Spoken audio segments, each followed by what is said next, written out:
एक गांव का वो आम इंसान जो वडनगर से निकला और अपने कर्मों की श्रेष्ठता और अपने पौरुष के दम पर इस गुजरात का मुख्यमंत्री बना, उसका देश का लगातार तीसरी बार प्रधानमंत्री बने, किसी परिवार के दम पे नहीं, ये अपने कर्मों की श्रेष्ठता।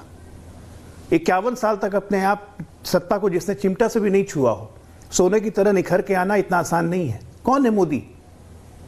ये उस सेना की आवाज है जिसके जवान तो बॉर्डर पे मरते थे लेकिन बुलेट प्रूफ नहीं मिलता था, 1 रैंक 1 पेंशन मिलने में बरसों लग गए। कौन है मोदी? इस देश के उन किसानों की आवाज है जिनके सम्मान खाते में 6,000 रुपए पहुंचते हैं ताकि उन्हें कर्ज ना लेना पड़े। आत्महत्या की दर, किसानों की आत्महत्या की दर 89% घट गई पिछले 10 सालों में। ये कौन है मोदी? इन महिलाओं की, माताओं बहनों की आवाज है जो उज्ज्वला योजना, जो इज्जत योजना से अपना सम्मान बचा रही हैं और गर्व से खड़ी हैं। ये उन महिलाओं की आवाज है जो 33% आरक्षण सदन में लेके आएंगी। कहते कौन है मोदी? एक से एक काम किए इस मोदी ने। दृढ़ इच्छा शक्ति क्या होती है? धारा 370 हटा के, ट्रिपल तलाक लगा के कश्मीर, जम्मू कश्मीर को भारत में इंटीग्रेट करना, ये है मोदी। कौन मोदी है ये? भ्रष्टाचारियों की आवाज जान सूख जाती है। कितना बड़ा से बड़ा आदमी हो, आज बेल पे घूम रहा है, बेल पे। भ्रष्टाचार मुद्दा है ये है मोदी। अर्थशास्त्री बहुत लोग हुए इस देश में, चाय बेचने वाले ने इस देश की फ्रजाइल 5 इकोनॉमी को टॉप 5 इकोनॉमी में पहुंचा दिया, ये है मोदी। चौथे वक्त पे हमारी अर्थव्यवस्था पहुंच गई। कोरोना काल में जब डंडा बजवाया था तो सब मजाक उड़ाते थे कि मजाक कर रहे हैं प्रधानमंत्री, लेकिन उसी कोरोना काल में वर्ल्ड की सबसे बड़ी वैक्सीन बना के, वर्ल्ड का सबसे बड़ा वैक्सीनेशन ड्राइव करके न सिर्फ अपने देश को बचाया बल्कि 150 देशों में वैक्सीन भी भेजी। ये है मोदी। इस देश के हिंदुओं की शान है मोदी। 100 करोड़ हिंदू जो अपने राम लल्ला को देखते थे बाड़ा में बंद चारों तरफ से, और आज वो भव्य राम मंदिर देख के एक हिंदू गर्व की अनुभूति जो फील होती है ना, उसे लोगों के किल्तों के दिल पे छुरियां चलती है। ये है मोदी। महादेव की कृपा है और विश्वकर्मा का तेज है, और आज विश्वकर्मा पूजा भी है जिस दिन उनका जन्म है। और इसी तरह विश्वकर्मा की तरह उन्होंने इस देश को सींचा है, क्योंकि राष्ट्र के लिए समर्पित हैं, परिवार छोड़ के आए हैं, खपा दिया है अपने आप को देश के। ये है मोदी, जिसकी एक दहाड़ पे पाकिस्तान दुबक के बैठ जाता है, आतंकी भाग जाते हैं, रोने लगते हैं, बिलबिला रहे हैं आतंकी कि हमारे परिवार के सारे लोग मर गए। ये है मोदी। ये दिखाता है कि एक भारत का आम इंसान अगर चाहे देश के लिए कुछ करना तो कितना कुछ कर सकता है, लेकिन जो परिवार समर्पण में रहेंगे वो इस बात को कभी नहीं समझेंगे। ये इन सब तमाम बातों के कारण आज देश का देशवासी इस मोदी नाम में अपनी आस्था व्यक्त करता है, और गर्व की बात है हमारे लिए कि वो हमारे प्रधानमंत्री हैं, जो कि अपने आप को प्रधान सेवक कहते हैं। अब आइए, बाकी कमेंट्री ये लोग करते रहेंगे, लेकिन सच्चाई ये है कि बहुत, मैं कहूंगा कि मैंने तो अपने कालखंड में जितनी मेरी उम्र हुई है, एक प्रधानमंत्री के प्रति इतनी लग्नता और इतना उत्साह आम जनता, जो भारतीय जनता पार्टी का वर्कर नहीं है, मैंने नहीं देखा। एक अलग उत्साह है, एक अलग वेग है। और जहां तक रही भारत की इंटरनेशनल साख, अभी हाल फिलहाल में पिछले 20 दिनों में सब देख लीजिए, कोई सरेंडर कर रहे थे तो सरेंडर की हवा निकल गई, पाकिस्तान की विदेश मंत्री ने सरेंडर का हवा निकाल दिया। कोई ट्रम्प चचा कर रहे थे तो ट्रम्प चचा ने बधाई भी दे दी। ट्रम्प चचा कह रहे हैं कि मोदी जी सहयोग भी कर रहे हैं यूक्रेन वॉर रुकवाने में। तो भारत की इंटरनेशनल साख यही है कि आज 65 देश के राष्ट्राध्यक्षों ने खुद फोन करके बधाई दी है। चलिए, इससे भी यज्ञ विघ्नकर्ताओं को संतोष नहीं हुआ तो हम कुछ नहीं कर सकते हैं। मोदी जी देश के लिए करने निकले हैं, जब तक उनके उम्र बचेगी, जब तक उनका शरीर देगा उनका साथ, वो इस देश के लिए लगे रहेंगे। Now over to both the Anurags. Anurag Dhanda, आपसे शुरू करता हूं। अभी तक मैंने 7 सवाल लिए हैं, आई हैव 3 मोर। एवरेज में देखूं तो 71% is in favour of the prime minister. 71%, चाहे वो इंटरनल सिक्योरिटी हो, फाइनेंशियल हो, अर्थनीति की बात हो, प्रधानमंत्री का कार्यकाल हो, उनकी पॉपुलैरिटी हो, अगला इलेक्शन हो, तो आप क्या कर रहे हैं फिर? Anurag Dhanda, can I have both the opposition leaders, Anurag Dhanda and Anurag Bhadauria? Aishwarya ji, सबसे पहले तो अजय आलोक जी को आज कार्यक्रम की शुरुआत प्रधानमंत्री नरेंद्र मोदी जी को जन्मदिन की शुभकामनाएं देके करनी चाहिए थी। मैं कर देता हूं। प्रधानमंत्री नरेंद्र मोदी जी को जन्मदिन की बहुत बहुत शुभकामनाएं, और स्वास्थ्य, you can't take a one up, अच्छे स्वास्थ्य में। अरे इसमें आपने, अरे आप सोशल मीडिया के आदमी हैं, आपने क्या सोशल मीडिया नहीं देखा? अजय जी को भी लाओ। नहीं, आपने सोशल मीडिया नहीं देखा क्या? अजय जी को यहां बोलने की, मैं कह रहा हूं बीजेपी को एक कंपटीशन शुरू कर देना चाहिए था। ढांडा जी देखिए, आप भी तो एक समय तो आप भी पत्रकार थे। अरे एक समय तो आप भी पत्रकार थे।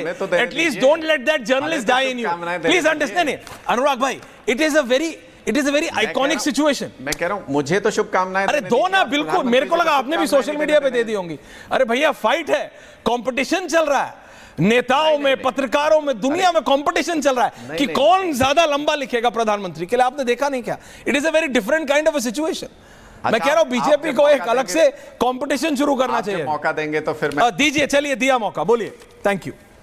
आप जब मौका देंगे तो मैं बोलूंगा। इट्स ऑल योर सर, बोलिए। मैं एक तो प्रधानमंत्री जी को जन्मदिन की शुभकामनाएं देता हूं, और दूसरा कि वो अच्छे स्वास्थ्य में रहते हुए रिटायरमेंट की उम्र तक पहुंचे, इसके लिए उनको बधाई देता हूं। उनकी तय की हुई समय सीमा है, पता नहीं झोला उठा के चल देंगे किसके लिए कहा था। मुझे नहीं लगता है कि वो कहीं जाने वाले हैं। जैसा आज उन्होंने करोड़ों अरबों रुपए खर्च करके अपने जन्मदिन का उत्सव मनवाया पूरे देश के अंदर, ये एक तरीके से एक भौंडा प्रदर्शन मैं इसको कहूँगा भारतीय जनता पार्टी के कार्यकर्ताओं द्वारा, कि आधे देश के अंदर, उत्तर भारत के अंदर बाढ़ आई हुई है, इतनी ज़्यादा त्रासदी है, और उसके बाद अखबारों में बड़े बड़े करोड़ों रुपए के इश्तिहार देके, उसके बाद करोड़ों करोड़ों रुपए खर्च करके जिस तरीके से उत्सव मनाया जा रहा है, वो मुझे शोभनीय नहीं लगता है। बाकी स्वस्थ रहें प्रधानमंत्री जी, इसकी हम सब कामना करते हैं। दूसरी बात, जो आज का सर्वे है, जो नंबर्स आपने दिखाए, कमाल के नंबर्स हैं ऐश्वर्या जी। मैं सिर्फ मनोज जी से ये पूछना चाहता हूँ जिन्होंने ये सर्वे किया, और मैं गंभीरता से ले रहा हूँ इस सर्वे को, इसलिए ये सवाल पूछ रहा हूँ। मैं ये पूछना चाहता हूँ कि ये सर्वे जो किया, ये जनता में किया है या ये समर्थकों के बीच में किया है, कि मोदी जी के समर्थकों से ये सवाल पूछे हैं या जनता से ये सवाल पूछे हैं? क्योंकि अगर समर्थकों से पूछे तब तो फिगर ठीक समझ में आता है कि भाई 75% लोग कह रहे हैं, उसमें से मतलब 100 लोग उनके समर्थक हैं, उसमें से 75 लोग कह रहे हैं कि अच्छा काम किया है।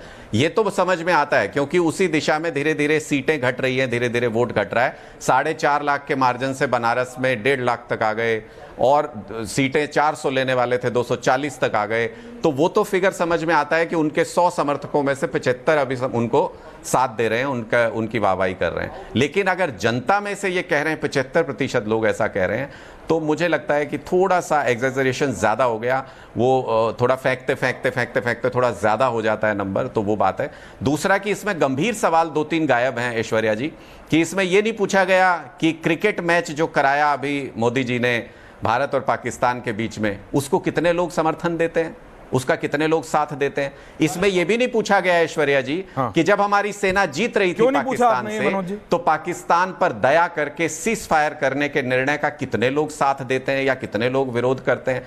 तो बहुत ही सहूलियत के साथ जो इनको सूट करते हैं वैसे नंबर्स इन्होंने इस पूरे डेटा में लिख दिए हैं।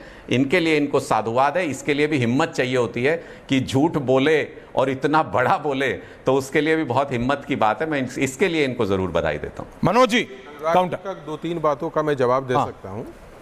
अनुराग जी के जिस तरीके से एक पॉलिटिशियन होते हुए उत्तर प्रदेश में एक सरकार बनाने की बात ये करते थे कि हम उत्तर प्रदेश में जहां 1% भी इनके वोट नहीं आया, और जब हम लोग बोलते थे तो इन लोगों का आरोप यही होता था कि ये भारतीय जनता पार्टी के साथ मिलकर ये सर्वे लेकर आ रहे थे। इनके आरोप हमेशा यही होता है जब सर्वे इनके विरुद्ध जाता है। जब दिल्ली में हम लोगों ने बोला कि आपने कभी इनके सपोर्ट का दिखाया? कभी नहीं, पिछली बार जब कभी दिखाया ही नहीं आपने तो कभी नहीं कहा। नहीं, लेकिन हमने ऐश्वर्या जी, हमने कभी ये कहा भी नहीं कि उत्तर प्रदेश में हम सरकार बना रहे हैं। अरे संजय जी ने तो कभी नहीं कहा। कौन से चुनाव की बात कर रहे हैं? संजय सिंह जी ने ऑन एयर कहा था, झगड़ा कर, मुझे याद है कि 1% बोल रहे भाई साहब। अच्छा, लेट्स टॉक अबाउट दिस। वो जब संजय जी होंगे ऑन एयर, मैं क्लिप भी चला दूंगा। उन्होंने कहा था एक बार, दैट्स ओके भाई, हर नेता कहता है। अभी मैं आपसे बिहार का पूछूंगा तो आप क्या बोलोगे कि आप हार रहे हो? ऑब्वियसली अनुराग ढांडा टीवी पे ये थोड़ी बोलेंगे कि हम बिहार के इलेक्शन हार रहे हैं। अब जब मैं दिल्ली में मैं पहली बार मेरे सर्वे ने कहा कि दिल्ली में अरविंद केजरीवाल की स्थिति खराब है, और आपके चैनल ने उस चीज को दिखाया था, तो उस समय भी बोला गया था कि भाई भारतीय जनता पार्टी के साथ मिलकर उनके कार्यकर्ता। पर आपने उससे पहले ये भी तो नहीं दिखाया था जब ये जीते थे कि ये जीतने वाले। नहीं, वो दिखाया था, लेकिन आपका चैनल उस समय नहीं दिखाया, क्योंकि आपने उस समय मुझे अहमियत नहीं दिया, तो उसके लिए अच्छा, उसमें मैं हूं गलती। नहीं, गलती भी आया मेरा कि मैंने ये देखा। हर्षवर्धन जी, ये वाला सही है कि जब इन्होंने दिखाया था अरविंद केजरीवाल जीत रहे हैं, तो तब मैंने मैट्राइज नहीं दिखाया, तो मेरी गलती है। अब वो हारा तो दिखाया। अब जैसे अभी वो दूसरे अनुराग अभी चुप है, अनुराग भदौरिया टैरिफ पर, क्योंकि ट्रंप टैरिफ पे आपने बहुत बढ़ चढ़कर बोला भदौरिया साहब, तो टैरिफ पर मनोज जी के सर्वे का सवाल है मैट्राइज का कि टैरिफ पर नरेंद्र मोदी सरकार का ट्रंप की शर्तें ना मानना भारत की जनता को कैसा लगा, आपको कैसा लगा? 79%, 1:80 लोगों ने कहा बहुत अच्छा, 10% से गलत है, मान लेना चाहिए था टैरिफ बहुत गलत है, और कह नहीं सकते इज 11%। ऑपरेशन सिंदूर से भारत की छवि और प्रधानमंत्री की लोकप्रियता अंतर्राष्ट्रीय स्तर पर और डोमेस्टिकली बढ़ी है। 68% हां, 13% ना, कह नहीं सकते 19%।